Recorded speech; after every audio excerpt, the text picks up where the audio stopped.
So, day two of the NFL draft is officially over. The Jaguars entered today with two different picks, and the Jaguars came away with two different picks. However, two different trades did actually occur. Of course, the Jaguars have a little bit of catching up to do because, as we all know, yesterday with the trade for Travis Hunter, the Jaguars gave up basically their second round pick this year, and they swapped fourth round picks this year as well with the Browns, and they also gave up next year's first round pick. So, with the way things are looking, the big splash that the Jaguars made today was trading back from pick number 70 to pick number 102. Now, in that process, the Jaguars actually picked up two third round picks from the Detroit Lions for 2026.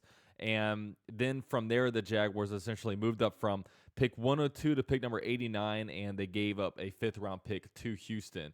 So when you actually look at things, the Jaguars next year have obviously no first round pick, but they have a second round pick and three third round picks. So that will really be crucial next year if the Jaguars want to try to, navigate around the draft a little bit. I mean, plenty of trade up room. I mean, the Jaguars, the first 2 days of the NFL draft, the first, 3 rounds are going to have four picks. So that's pretty good, especially kind of catching up with what we've kind of got going on here. So when you look at the Jaguars, the rest of the draft, they have two picks in the fourth round, pick number 2 in the fourth round, and pick number 5 in the fourth round.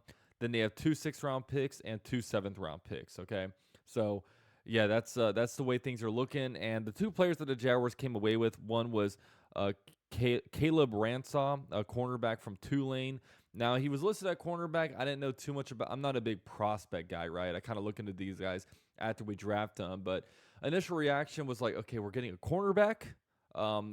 Pretty deep cornerback room, right? Especially after getting Travis Hunter. It felt like we already had all three of our starters when the NFL draft began. But one thing that James Gladstone mentioned was his versatility. Can play cornerback, can play nickel, but the Jaguars will have him start off playing as safety, which that makes a lot of sense. The Jaguars have a big need at safety. There was a good chance that the Jaguars could have came away from this draft with maybe two new starting safeties. At least Eric Murray, you would think, would be a starting safety, right? No matter what had happened. But I think Caleb Ransaw could be a real competitor to be able to maybe earn a starting spot there. Now, he ran an extremely fast 40, a 4.33 40-yard dash. He's known to be a great tackler, and, he didn't get given all that many opportunities per James Gladstone to really play a lot of zone coverage. But in a Senior Bowl, when he actually had the opportunity to play a lot less man and more zone, they thought that he really flourished in that role. So, yeah, we'll see with this one. Definitely, I think a good pick when it comes to getting a safety, big time position of need, and we'll see if he can really live up to this third round pick that the Jaguars drafted him to. Now, next up, I really like this pick. We got Wyatt Milum, offensive guard from West Virginia. Just a really, like when they're showing his highlight tape, right? You just see a really mean run blocker, blocking the first guy, getting to the next level, blocking another guy.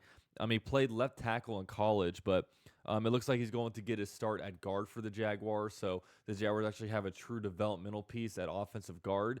And, we'll see if he competes. Maybe I think if there's any spot that's open, I think there could be some competition there for Ezra Cleveland at left guard. But it sounds like he's going to get some work at guard, and I don't think he'll be backup center. If Robert Hainsey goes down, I don't think he's going to pop up there at center. But with that said, we finally actually have a true developmental piece there, and I would imagine that he probably will get the start for the Jaguars at the very worst in 2026, right? So, some interesting things was that Nick Sabin said on the air that they were trying to get him to enter the portal pretty much every year, but he wanted to stay loyal to West Virginia. So there's that. And in the last 3 years at West Virginia, 0 sacks and only 1 quarterback pressure. I mean, that sounds unreal. Why did he drop? They say the main reason why he dropped was because he had a bad Senior Bowl. So with that said, when you actually look at his tape from West Virginia, everything sounds pretty good. But when it comes to the exhibition, which is what the Senior Bowl actually is, that's kind of what made him drop. So, yeah, when you're at this point in the third round, late in the third round, you're going to find negatives about all these guys. But, it's all about where's the ceiling on these guys, right? So, definitely exciting. I like the way we came away from day 2 of the draft. Now, obviously the big thing that's missing now is that we don't have beef on the defensive line. I would imagine, with tomorrow, with having pick number 2 overall in the fourth round and pick number 5 overall in the fourth round, I would be shocked if at least one of those picks isn't a defensive lineman, right? I mean, we could, and it's always hard to predict, but I'd be very, very happy if it turned out to be defensive tackle and edge rusher, right? If the Jaguars did that, then I could really give this draft class a chef's kiss, and then everything from there is just added on. I mean, maybe get another running back, who knows? But it's exciting. I've been liking this draft so far. I think James Gladstone has been doing a terrific job so far. I mean, we came away from today with 2 extra third-round picks next year. I think that's pretty huge. So, with the Jaguars trading away all that draft capital for next year, Jaguars have, 4 picks in the top 3 rounds. Not bad. Not bad at all. So, we'll see what happens.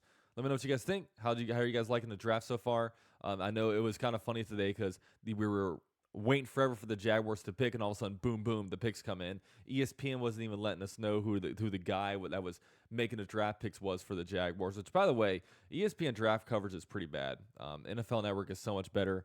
I wish I got NFL Network, but I don't. But I do digress. Let's see what the Jaguars do. Go Jags.